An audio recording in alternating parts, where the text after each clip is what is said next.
من أعظم عذابات النفس وآلامها يوم أن يأتي الشيطان موسوسا لعبد تقي صالح خفي، فيريد الشيطان أن يقنعه أن جميع طاعاته لا تقبل، وأن الله جل وعلا له بالمرصاد، فيغلق أبواب الرحمة دونه.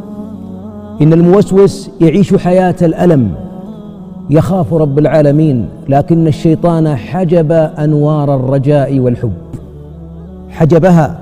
ولذلك إليك أيها الموسوس، ثق بربك والذي بعث محمدا بالحق إنه يحبك، وإذا أقبلت عليه لا يشق عليك، وما عملت من طاعة يقبلها لأنها قدر الاستطاعة.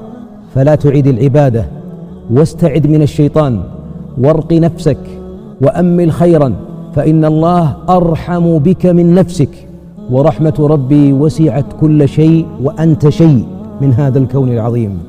فاطمئن وابتسم، فكل الطاعات ما ذهبت هباء، لأنك تعامل رب من صفاته أنه رحمن رحيم. فردد المعوذتين، عسى الله يعوذك من كل وسواس خناس.